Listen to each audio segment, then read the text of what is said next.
I had long grown accustomed to the silence between us. The absence of affection, of kindness, had become a kind of unspoken routine. I used to think it was just a rough patch, the hard years, the struggle to survive in a place so far from everything that I could barely remember what it felt like to breathe fresh air, to smile without it hurting. My wife, Anna, had always been difficult, to put it mildly. But even then, I never imagined things would end up like this. We lived on the outskirts of a town, surrounded by hills and mud roads, where the city seemed like another life altogether. We were poor, but we had each other, or so I thought. Anna had always made it clear that she wanted more. More money, more luxury, more comfort. She never let me forget it. When I'd come home after a long day of work, sweating under the sun, my hands cracked and sore from hours spent fixing fences or digging trenches, she'd be there with her complaints. She would never say, "Thank you," or "Good job." No, instead, she'd point out how shabby the house looked, how the roof leaked, how we couldn't afford even a decent meal. Sometimes she'd stand in front of me, her hands on her hips, looking at me like I was nothing but a failure. "Why can't you make something of yourself? Why can't you get a better job?" she'd snap. It would be one of those moments where her tone was sharp enough to cut, and I'd stand there, swallowing my frustration, biting back the words I wanted to say, because I knew it was pointless. She never lifted a finger to help, though. She didn't cook, didn't clean. It was always me doing everything, the hard labor, the errands, the repairs. It was as if she was waiting for someone else, someone with more, to come sweep her away from this life. For a long time, I tried to ignore the nagging voice in the back of my head. The voice that told me something wasn't right. The little things started to add up. The way she'd smile when the mailman came by with a package. The way she'd always insist on staying out late, even when the day had been long. I pushed those thoughts away, told myself I was just being paranoid. But I couldn't shake it. It wasn't just the money, or the complaints, or the coldness between us. It was the distance. We were two people, living in the same house, but separated by something I couldn't quite name. One evening, when the sky outside was heavy with rain, I came home to find the door locked. Odd, since Anna never locked it when I was gone. I knocked, but there was no answer. I felt a jolt of irritation, then shrugged it off, thinking she had just gotten distracted. She was always doing that, always acting like I wasn't enough. I waited outside, the damp air clinging to my skin, my boots sinking into the mud. When she finally came to the door, she looked at me with those wide eyes, like she was caught off guard, but I could see something in them, something that made my stomach twist. She was wearing that new red dress I'd told her not to buy, the one I could barely afford. I could smell the perfume on her, the strong, sweet scent that never seemed to belong to her. "Where were you?" I asked, my voice flat, trying not to show how uneasy I felt. "Oh, just out for a walk," she said quickly, but there was something in her voice that didn't match her words. I didn't press it. What was the point? But the unease stayed with me. The seed of doubt had been planted, and as I walked past her into the house, I couldn't shake the feeling that something was changing, something that I couldn't control. The days passed in a blur of work and silence. But the feeling in my gut, the suspicion, it kept gnawing at me. I couldn't escape it. There were times when I would catch her staring out the window, that far-off look in her eyes, as though she were imagining a life somewhere else. Somewhere better. I tried to ignore it. I really did. But it wasn't long before I started noticing something strange. A truck. A Ford pickup. Expensive, sleek, the kind of truck that someone like me could never afford. At first, I thought it was just someone passing through. But then I began to notice it more often. It would park not too far from our house, always near the edge of the property, where the trees were thick enough to hide the truck from the road. Every time it appeared, Anna would go somewhere. She'd slip out the door, always dressed differently, more carefully, like she was preparing for something. I didn't know where she was going or who she was meeting, but I began to feel the old familiar tension creeping up inside me. I had always brushed it off. I told myself I was overreacting. After all, she had every right to go out, to have her own time. But every time that truck showed up, I felt a coldness settle in my chest. One afternoon, when I was outside mending the fence, I saw her leave the house, heading toward the pickup truck. The man inside waved to her, and she smiled, a smile that wasn't for me. I stood there, frozen. The doubt that I had been pushing away for so long began to swell, and it was all I could do to keep myself from rushing after her. But I didn't. Not yet. I told myself it was nothing, that I was imagining things. But deep down, I knew. Something was happening. Something I wasn't ready to face. I couldn't get that damn truck out of my head. Every time it appeared, it was like a dark cloud hanging over me, making my gut twist. But I kept telling myself it was nothing. People came and went, even in places like this. Maybe it was a neighbor or someone from town. It wasn't like we were out here all alone. There were other people, even if it felt like they were miles away. But that truck, it just didn't sit right with me. For the next few days, I tried to ignore it. I went about my usual routine, fixing things around the house, trying to stay busy. I figured if I kept my head down, I wouldn't have to confront whatever strange feeling had taken root inside me. But no matter how hard I worked or how many hours I put in, it lingered, that quiet suspicion. Every time I looked up, I half expected to see that truck parked outside. Anna had grown distant. She wasn't the same. It wasn't just the complaints anymore. Those had always been there in some form. It was something else. She was colder, more impatient. She'd barely talk to me. And when she did, it was short, curt, like I was some inconvenience in her life. More than once, I'd catch her glancing at the door, like she was waiting for something. Or someone. I couldn't put my finger on it, but the way she carried herself, it was different. Like she wasn't here anymore. Like she was somewhere else, in a world I couldn't reach. One afternoon, the air heavy with the smell of earth after rain, I was out back by the barn trying to get some work done. The ground was slick, my boots sinking into the mud, but I didn't care. I had things to do. A roof to patch, a fence to repair, potatoes to gather. Life needed to be lived, even in the mess of everything. I was struggling with the old planks of wood when I heard it, the unmistakable sound of tires crunching over the gravel. I looked up, my heart skipping a beat. There it was, the truck, that damn Ford pickup, parked at the usual spot, half hidden behind the trees. My eyes followed Anna as she walked away from the house, stepping lightly, almost as if she didn't want to be seen. The truck's engine was still running, the faint hum of it almost masking the sound of her steps. I wasn't sure what to do. There was no reason to follow her, no reason to act like some paranoid fool. But the part of me that had been ignoring the nagging feeling, the part that had kept my thoughts in check for so long, finally spoke up.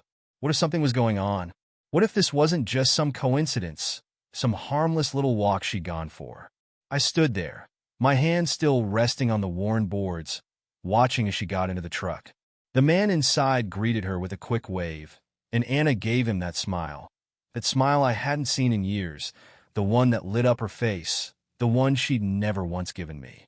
A smile that was so full of something I couldn't name. It made my stomach churn. For a moment, I just stood there, frozen in place, as I watched them drive off down the narrow road. I didn't follow them. I couldn't. But I couldn't stop myself from staring, either. The truck disappeared into the distance, and it left me there, standing in the mud, feeling something I couldn't put into words. I spent the rest of the day lost in my head. Every noise in the house felt amplified. Every movement Anna made was magnified in my mind, and I couldn't stop watching her.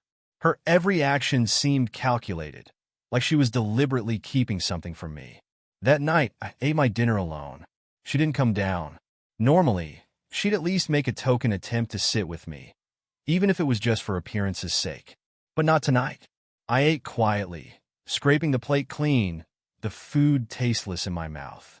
As I washed the dishes, I couldn't stop thinking about that truck, about the way Anna had smiled, about the way she'd looked at the man in the driver's seat. I didn't want to believe it. I couldn't believe it. But I knew deep down, in some corner of my gut, that something was happening, something that was slipping out of my control. And I couldn't shake the feeling that the worst was yet to come. The silence in the house that night was suffocating. Anna never came to bed, and I didn't try to look for her. The coldness between us had grown so thick, it was like there was nothing left to say. I lay there in the dark, staring at the ceiling, hearing the faint sounds of the house settling. I wondered if she was out there, just beyond the door, doing something she couldn't tell me about. I wondered if I even mattered anymore. And the thought was enough to keep me up through the night, the shadows growing longer, pulling me deeper into a fear I couldn't quite explain. The next morning, I woke early. The sun had barely crept over the hills, and the first rays of light sliced through the dusty windows, painting long streaks across the wooden floor. I could feel the weight of the air, thick with something unspoken. I didn't see Anna when I went downstairs. She wasn't in the kitchen or the living room.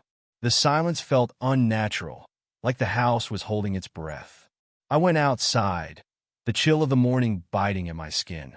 My boots left deep imprints in the mud as I walked toward the barn. The farm was quiet, save for the occasional chirp of birds.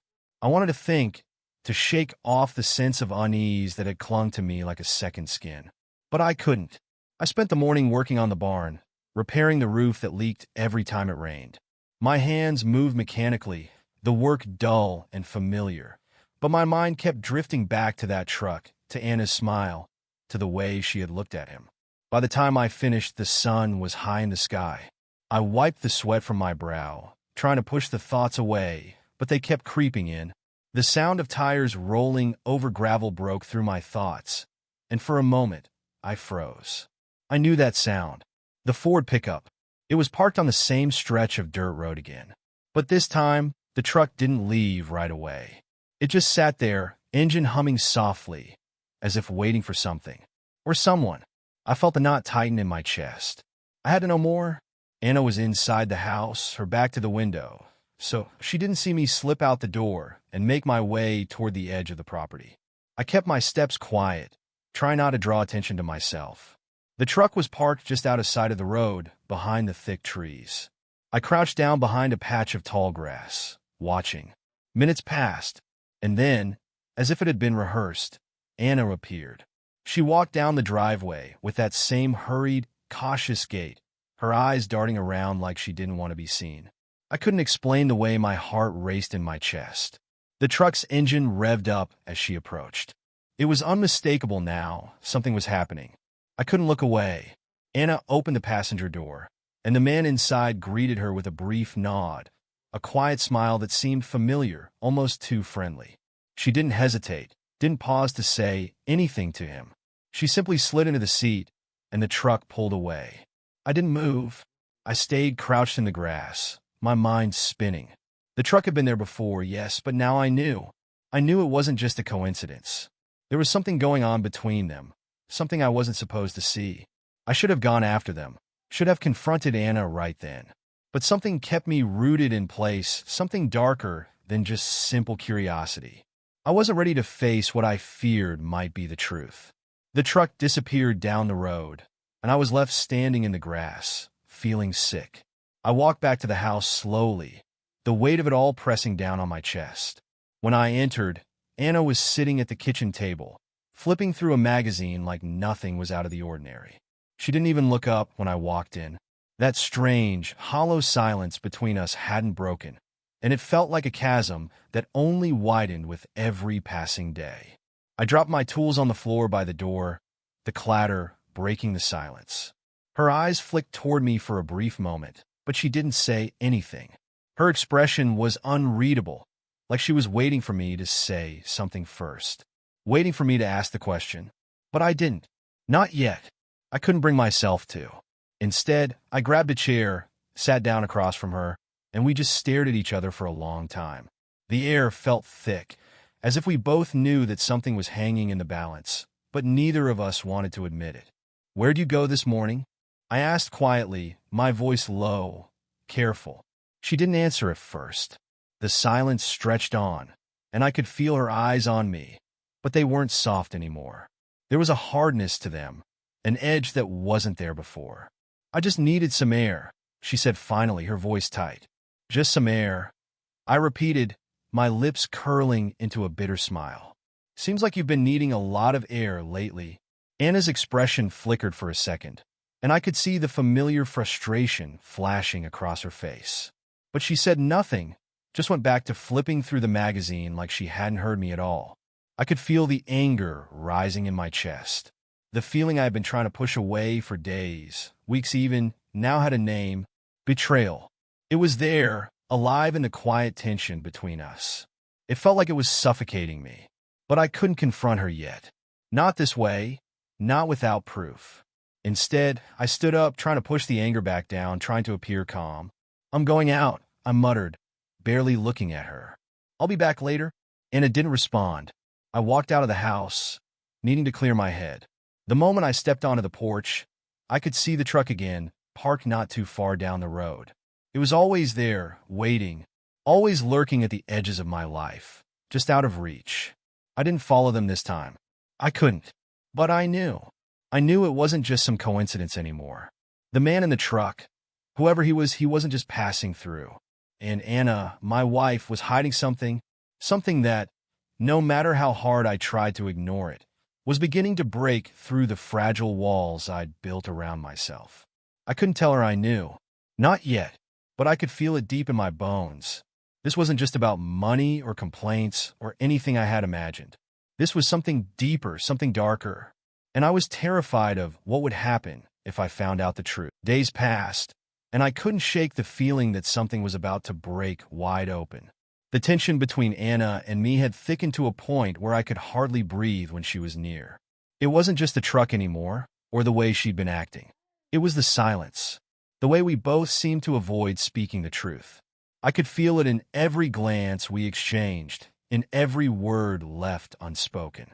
But there was still something in me, a stubborn part of me, that refused to acknowledge the full truth. I didn't want to believe what my mind was whispering, even though I knew deep down it was there. That morning, Anna had left the house early again. No words, just the soft click of the door shutting behind her. I had been in the barn, working on a new project to pass the time, but my mind wasn't on the work. It was on her, on where she was going, and who she was meeting. By noon, I hadn't seen her return. I was pacing inside, restless, and decided to go out to the fields to clear my head. As I walked past the back of the barn, something caught my eye, a flash of red through the trees. I froze. There it was again, the truck, parked in the same spot it always was, just far enough to stay hidden from the road. But this time, it wasn't just the truck. This time, Anna was there. I stood still for a moment, unsure of what to do. A cold, heavy feeling settled in my chest, but I couldn't move. I could only watch as she approached the truck again. She looked around quickly, checking to make sure no one was nearby. Her steps were hurried, but deliberate. She opened the passenger door, and the man inside greeted her with a quick smile. I didn't need to see more. I knew what was happening. I took a deep breath, and for the first time, I decided I wasn't going to just stand there anymore. I needed to know. I needed to see it for myself. I couldn't live with this nagging doubt anymore. I couldn't pretend that this wasn't happening. I made my way through the trees, my heart pounding in my chest. Every step felt heavier than the last, but I didn't stop. I wasn't going to let it go. I crept up to the barn, staying low behind the thick brush. I could hear their voices now, muffled but clear. Anna was laughing. The man's voice was lower, softer, and I couldn't make out his words, but I didn't need to. The sound of her laughter, so genuine, so unguarded, it was a slap to my face. She hadn't laughed like that in years. Not for me. I moved closer. My breath was shallow now, my pulse quickening with every step. I peered around the corner of the barn, and for a split second, everything seemed to slow down. There they were, in the barn. I could see Anna, her red dress draped over the hay. The man, a stranger to me, was close, too close.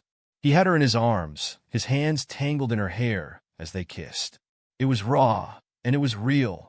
The way she responded, the way she clung to him, made my blood run cold. My vision blurred.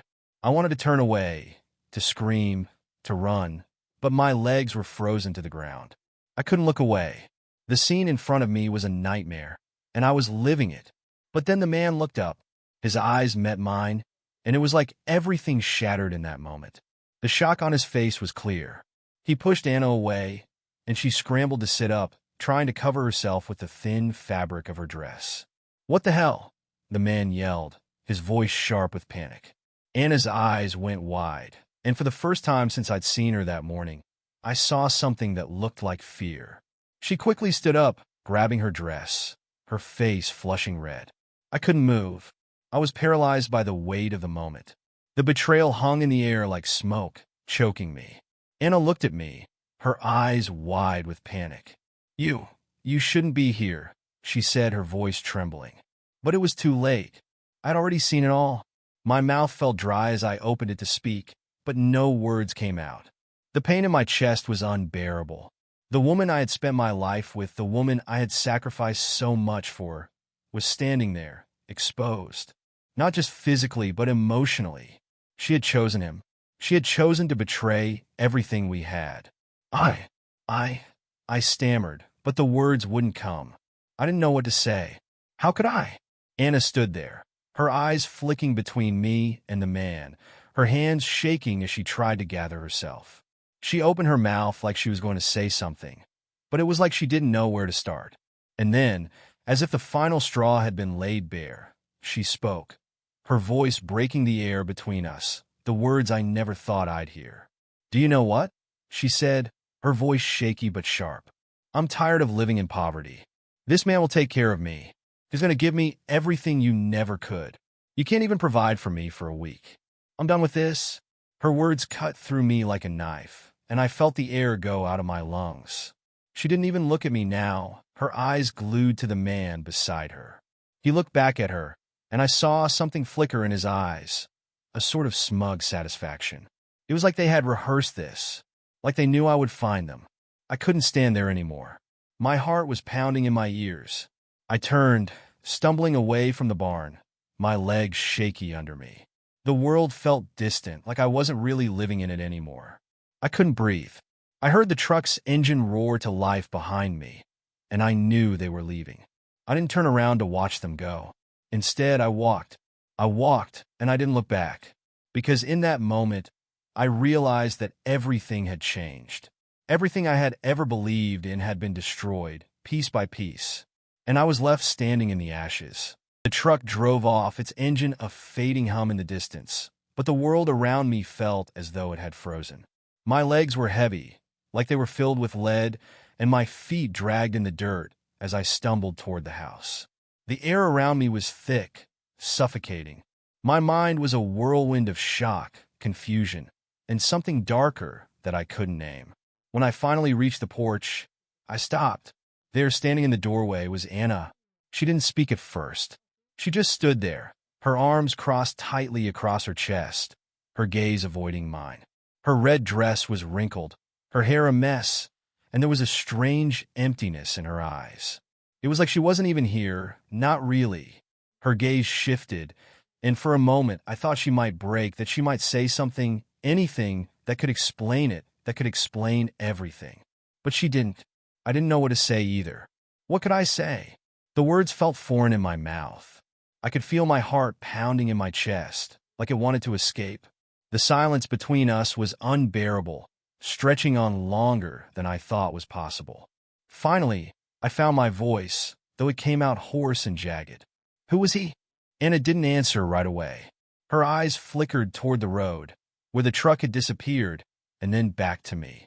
She opened her mouth like she was going to say something, but no words came out. She looked so small in that moment, so lost. But there was also a coldness in her, something distant. "He's just someone I met," she finally muttered, though the way she said it made it sound like a rehearsed lie. "Someone who's been helping me." "Helping you?" The bitterness in my voice was undeniable. "With what, exactly?" "Because I thought I was supposed to be the one helping you." She flinched at the sharpness of my words, but she didn't back down.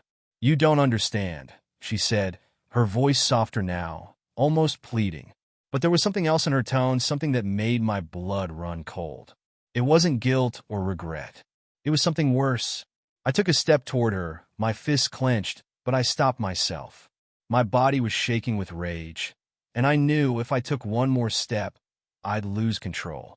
The words I wanted to say were stuck somewhere deep inside me, a raw, jagged thing that wouldn't come out. "I trusted you," I said, the words coming out broken. "I gave you everything, and this is how you repay me?" Her eyes softened for just a moment, like she was about to say something meaningful, but the moment passed too quickly. She shook her head, her lips trembling. "I didn't want it to happen like this. I didn't mean for you to find out this way," she said, almost as though she was apologizing. But the words felt empty, hollow. "I never meant to hurt you." The silence stretched again, and for a moment, I thought I might suffocate in it. I wanted to scream, to shout at her, to demand answers, but I knew that none of them would be enough. What could she say now? How could she explain the years of resentment, of lying, of betrayal? "I'm not the man you want, am I?" I asked, the bitterness biting at my tongue. She opened her mouth to respond, but then, as if on cue, the sound of the truck returning reached my ears. It was distant at first, but it was growing louder, closer. Anna looked at me, her face paling. Her eyes flickered toward the road again, and I saw her hesitation. For a second, it almost seemed like she was debating whether to run, whether to slip away again like she had done so many times before. But then, something snapped inside me. I didn't know what came over me, but without thinking, I marched to the edge of the porch and stopped. I waited. The truck was coming faster now, the familiar sound of the engine getting closer, until finally it pulled up to the driveway again. Anna's face turned pale, her body stiffening. She tried to move toward the door, but I was faster. I blocked her way. "Where are you going?" I asked, my voice low, dangerous. She swallowed hard, her eyes wide with panic. She tried to step around me, but I didn't let her. "Let me go," she said quietly, but I could see the unease in her eyes. She wasn't talking about the truck. She was talking about me. I didn't move. I just stood there, my chest heaving as the truck came to a stop right in front of us. The man inside, the one she had been with, stepped out, his posture relaxed, like he had all the time in the world. He had the same confident smile I'd seen the first time I'd caught them together, and he wasn't in a hurry. "Everything all right?" the man asked, his eyes flicking from Anna to me, his tone casual, like we were old friends. But there was something in his smile that made my skin crawl. I didn't answer. I couldn't. I just stared at him, and then at Anna, who was now looking at me with a mix of guilt and something else, something I couldn't quite place. "Who's this?" the man asked, his eyebrow raised. "Your husband?" Anna hesitated, glancing between me and the stranger. It felt like everything was on the verge of unraveling. She didn't respond immediately. Her lips parted, but the words never came. The man took a step closer, his voice lowering. "Don't worry, sweetheart. You can tell him everything later." He didn't need to say more. His words cut deep, and I could feel the insult sting. But what came next was the real surprise. As he reached for Anna, she didn't pull away. She didn't push him back. Instead, she looked at me. Her eyes flickered with something I didn't recognize. Was it pity? Regret? Or was it something else entirely? But then she spoke, her voice barely a whisper. "I'm done." And just like that, the man wrapped his arm around her waist and led her toward the truck, leaving me standing there, rooted to the spot, feeling like a ghost in my own life. I watched them drive off again, and this time, I didn't chase them. This time, I didn't move. I just stood there, staring. And I knew, in that moment, everything had changed. The truck drove off, leaving only the dust in its wake. The world around me felt suspended, as though time had stopped entirely. I stood there, the weight of what had just happened settling in my chest like a cold, suffocating stone. And I'd left with him, just like that. No hesitation, no apology, just a quiet, final step away from me and everything we had once been. I couldn't move. My legs were frozen to the ground, and the world around me blurred as I stared after them. The house felt so empty now, like a shell, a hollow, forgotten thing. I didn't know how much time passed before I moved, but eventually I forced myself to go inside. The door creaked shut behind me, and I stood in the hallway for a long moment, my hands still resting on the knob, staring at the empty space around me. The silence felt suffocating. This house, our house, had always been loud in its own way. The creaks, the groans of the old walls, the sounds of life inside it. But now it was quiet. I made my way to the living room, my gaze drifting over the familiar furniture, the photographs on the walls. These were the things that once felt like home, but now they felt foreign, out of place. Everything I had built, every part of my life that I had fought for, felt like it was crumbling around me. I looked at the chair she had always sat in, her favorite spot by the window. The chair was empty now. It felt wrong. I stood there, staring at it, until the urge to move became too great to ignore. I couldn't sit. I couldn't be still. I had to do something, anything to distract myself from the sharp pain of knowing that she had chosen him, chosen someone else. I went to the kitchen, trying to ignore the silence that pressed in from all sides. I opened the cupboard and took out a bottle of whiskey. I didn't care about anything anymore. Not the taste, not the way it burned my throat. I just needed to feel something. I poured myself a drink, staring at the amber liquid swirling in the glass. The glass felt heavy in my hand, but not as heavy as the pit in my stomach. I raised it to my lips and drank, feeling the warmth spread down my chest, dulling the sharp edges of my mind for just a moment. I set the glass down on the counter, but before I could take another drink, I heard something. A knock at the door. I didn't move at first, unsure of who it could be. But the knock came again, this time louder, more urgent. I stood up slowly, my legs shaky, and walked to the door, the sound of my footsteps echoing too loudly in the quiet house. I opened it, and there standing in front of me was Anna. She was standing there, her eyes red, her face pale, as if she had been crying. Her clothes were wrinkled, her hair a mess. She didn't say anything right away. She just stood there, frozen in place, like she wasn't sure whether to come in or leave. For a moment, we both just stared at each other. I didn't know what to feel. I didn't know what to say. Anna. My voice was tight, hoarse. I had to force the words out. What? What are you doing here? She looked down at her feet, almost like she was ashamed to face me. She took a slow step forward, her voice barely above a whisper. I couldn't just leave. Not like that. I stared at her, trying to process the situation, but I couldn't. She had left me, chosen another man over me, and yet here she was, standing in front of me like everything was normal. Why? I managed to say, my voice shaking with the weight of everything that had happened. Why? After everything? After all we've been through? Anna flinched, like my words had hit her harder than she expected. She opened her mouth to speak, but then closed it again. There was a pause, long enough to make my heart pound in my chest. I'm sorry, she whispered, and for a brief moment, it almost sounded like she meant it. I never wanted it to be like this. I didn't want to hurt you. The words didn't comfort me. They didn't change anything, because I had seen it. I had seen her with him. I had seen how much she had wanted him, how much she had chosen him. The pain of that was too much to carry. I don't know what to say to you, I said, my voice breaking as I turned away from her. I couldn't look at her anymore. The trust was gone. I don't expect you to forgive me, Anna said, her voice trembling. I heard the door creak slightly as she took a step closer to me. But I couldn't walk away without explaining. Without telling you that. I'm sorry. For everything. For us. I couldn't bring myself to turn around and face her again. I felt empty, like I was drowning in that silence.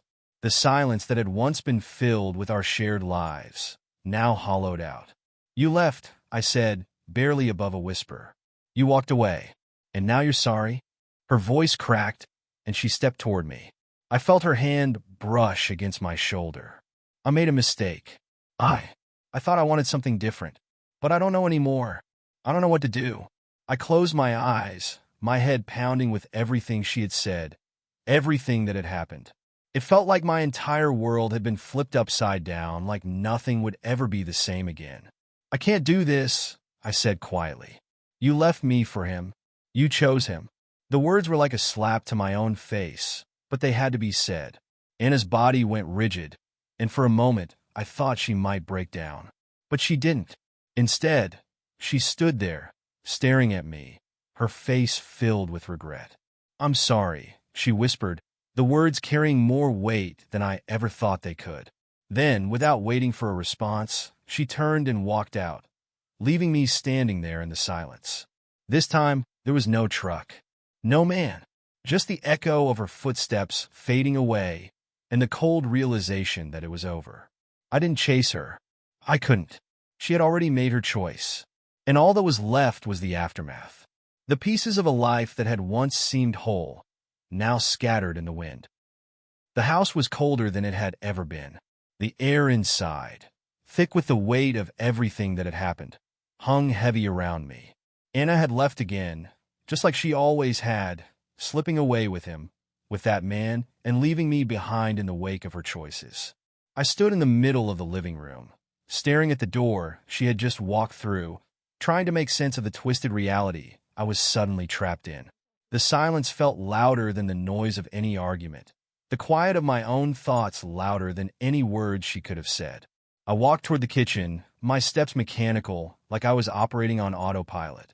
The glass of whiskey I had poured earlier sat on the counter, still half full. I didn't even look at it. The pain that had been creeping up on me since the day I first saw that damn truck had now fully bloomed. I couldn't drown it with alcohol. I couldn't drown it at all. I picked up my phone, staring at the blank screen.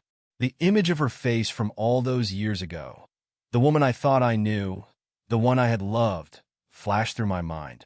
How could I have been so blind? How could I have let it go on for so long? The betrayal had been there all along, waiting just beneath the surface. And I had ignored it. I scrolled through the few contacts I had left, the few people I still spoke to. But there was no one I could call. No one who could fix this. No one who could tell me what to do. I ended up outside, my feet carrying me across the dry, cracked earth of the property, out toward the barn. The place where I had first seen them together. The place where my whole world had crumbled. The barn door creaked as I pushed it open, the familiar smell of hay and dust filling my nostrils. But it felt different now. It felt like a tomb, a place where I'd buried all my hopes, all the things I thought I could trust. I stepped inside, my boots crunching over the dirt floor, and paused for a moment. The memories of her there, of her betrayal, flooded my mind, but they were fading. I was no longer the man I had been when I first entered this barn. I was someone else now, someone broken. And then I saw it, the hay on the floor, still disturbed from when I had last caught them. Her presence lingered in the air, her scent, her touch, and it made me sick. I closed my eyes for a moment, taking in a deep breath. I had to let it go. I had to stop holding on to the anger, the betrayal, the questions. They were killing me from the inside out. I couldn't change what had happened. I couldn't undo the choices she'd made. But I could choose myself. And so, standing there in the barn, alone in the space that had once been part of my life with her, I made a decision. I wasn't going to keep waiting for something that was never coming back. I wasn't going to beg for answers, for a love that had been given to someone else. I walked out of the barn, feeling the weight on my chest lift just a little. I didn't have all the answers yet. I didn't know what was next. But I knew that this life of waiting, of being shackled to a past that no longer served me, had to end. I went back inside the house, grabbed the bottle of whiskey, and walked out to the porch. The sky above was darkening, the stars beginning to twinkle in the distance. It was a beautiful, still night, but I felt none of it. All I felt was the emptiness that had followed me here, the quiet that echoed in my chest. I poured myself a drink and looked out at the land that had once been our home. There was no going back. I couldn't undo the past, couldn't fix the broken pieces of my heart, but I could choose to leave them behind. I could choose to walk away from this life of torment and rebuild something, even if it was just for me. And so, as the night drew on, I took a deep breath and let it all go. I let go of the rage, the hurt, the questions. I let go of the memories of her face, of her lies, and her promises. Because in the end, I knew one thing. I wasn't defined by her. I wasn't defined by the pain she had caused. I was defined by the choice I made next. And so, with the stars above me and the land stretched out before me, I took my first step into the unknown. Not for her, not for anyone, but for me. The next chapter had yet to begin, but I was ready to turn the page.